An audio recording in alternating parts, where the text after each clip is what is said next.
tinanong kita kanina, sino ang appointing authority? USEC ng ASEC. Anong sagot mo? Secretary.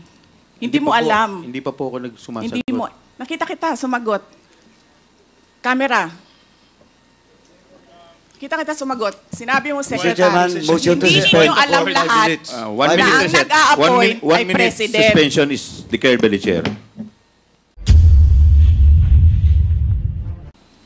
Mr. Chair, wala kaming kakampi dito, walang maka-point of order para sa amin. How can you ask a resource person without giving him copies? Without giving him Mr. copies. Chair, point of order, Madam Mr. Vice Chair. President, please wait to be recognized. Give him copies. Point of order. What's the point of order of the Honorable Yes, Castro? Mr. Chair, Representative Acop is asking our resource person, why is it that the Vice President is batting? Yes, Yes, ma'am. the point of order Hindi Kasi is po wala dapat kaming ganon. kakampi Proper. dito, ma'am. Pero dapat Walang pakinggan maka- One muna minute natin. recess order. declared by the chair. Well, point of order. Wala na po Mr. tayong... Chair, respectfully, may I say something? Yes, Honorable. Mr. Chair, Yes. Honorable Vice Mr. Chair? President, before I recognize you, would you like to take your oath? yeah. I Mr. will only Chair. recognize you if you will take your oath. Okay, Okay. let's do this. Please administer the oath of the Honorable Vice President. Your Honor, please raise your right hand. Do you swear to tell the truth, the whole truth, and nothing but the truth in this inquiry, so help you God? Yes. The oath has been administered, Your Honors. Thank you. I will recognize you now, Okay. Honorable Vice President. Yes. Mr. Chair, the position of Undersecretary and Assistant Secretaries and other appointed positions are positions of trust and confidence by the appointing authority. The resignation letters of the USECs and the ASECs of DepEd were accepted by the appointing authority. And who is that? Mr. Chair. The President of the Republic of the Philippines. Yes. It is not the Secretary of the Department of Education. So you ask the President of the Republic of the Philippines why he accepted the resignation of the USECs and the ASECs.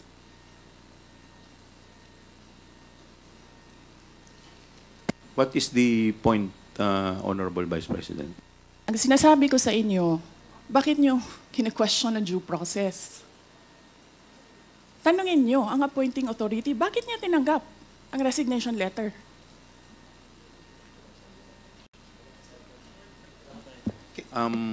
Madam Vice President, Yes, sir. we will... wala pa po tayo dun sa usapin na yun. Sa anong usapin, Later sir? later po sa binabanggit po ninyo. Sa anong Wala usap- pa po tayo sa period of interpellation.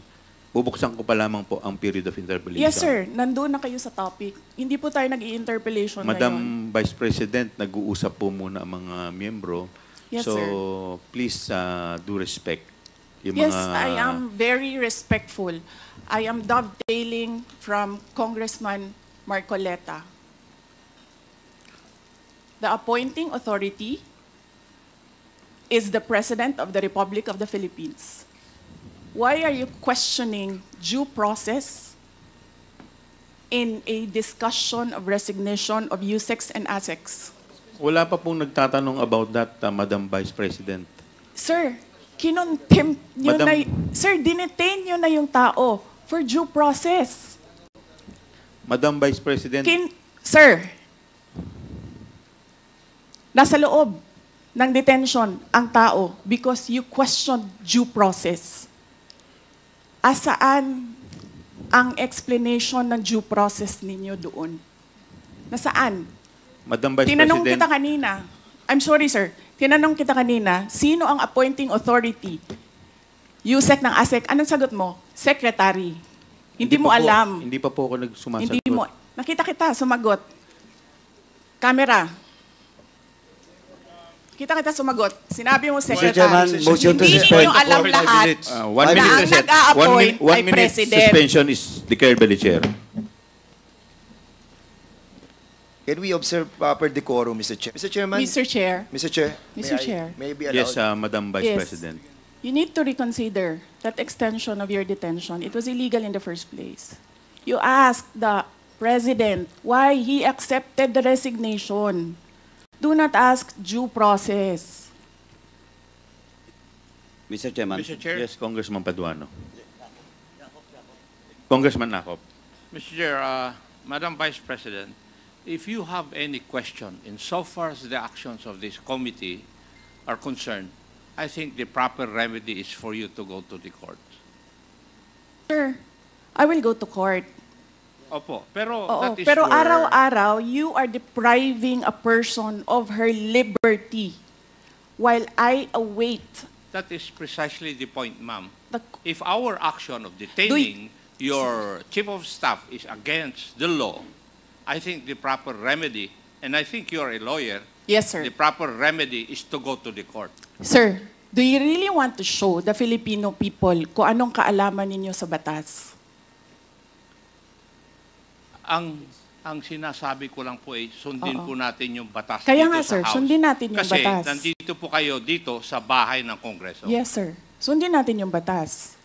Why will you penalize, punish Yusek Lopez for an act of the President? Madam Vice President, that is the decision of the committee as a whole. Sana po respetuhin po ninyo. Yes, sir. Kung meron pong Okay. remedy, alam naman po ninyo bilang abogado na tama po yung sinasabi ni Congressman Akop, pwede po tayong mag-file ng relief sa court. Okay, sige, sir. Tinutulungan ko lang kayo, sir, kasi napapahiya ang Pilipinas. Ganito ba ang House of Representatives? Tinutulungan ko lang kayo. Maraming salamat po, Madam Vice President. With all due respect, Yes, Mr. Chair, Congressman Mr. Chair, I move that we Deputy strike Speaker out. Yeah, I move that we Suarez. strike out that last comment said about the House of Representatives. I don't think that is warranted. Neither is it fair to make statements such as that. So move, Mr. Chair. Second. Is there any objection? Hearing none, the motion is carried. And Mr. Chairman, Yes, may Congressman we Dan remind all the Fernandez. resource persons to address the chairman kasi nakakawala po ng respeto sa committee na to kung hindi po natin i-address ang chairman. Maraming salamat po, Mr. Chair. Thank you. We will now continue to the next item in our agenda. We will now proceed to the interpellation proper. The first to interpolate is the Honorable Congressman Akop.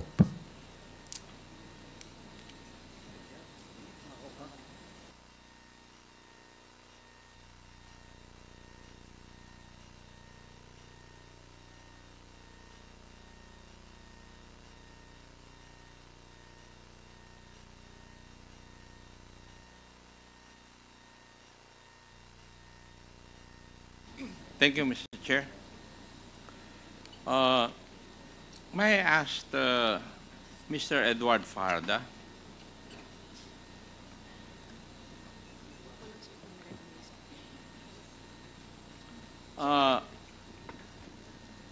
Mr. Farda, you were the special disbursing officer during the period when Vice President Sara Duterte was the Secretary of DepEd.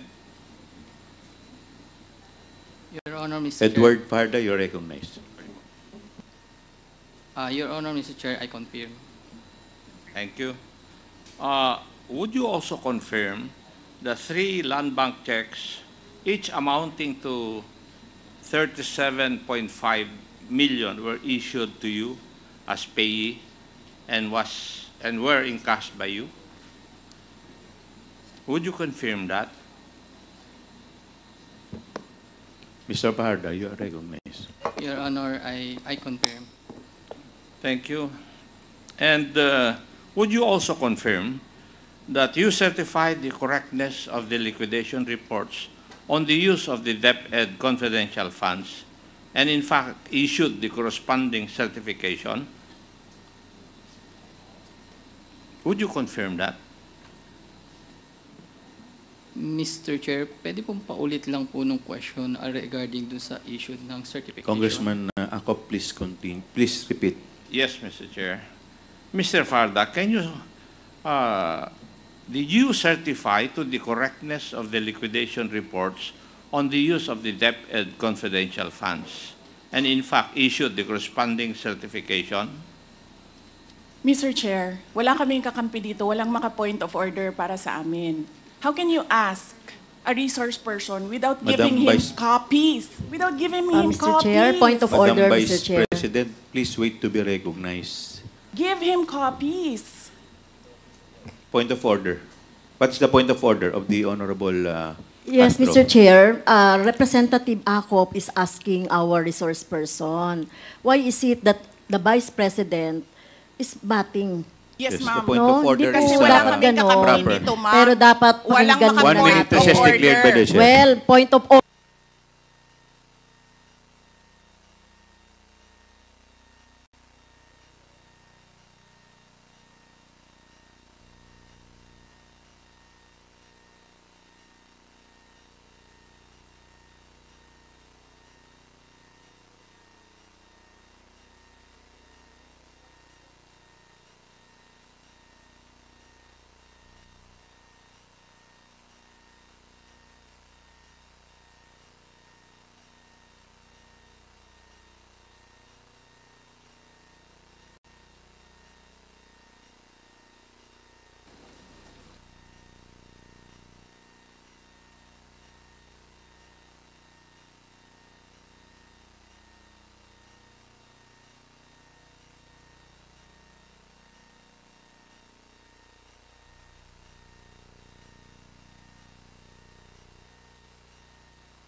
Session resumes.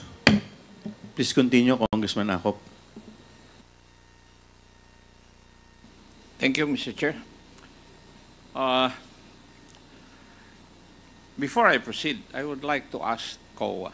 Sige. COA, would you agree that 3 land bank checks, each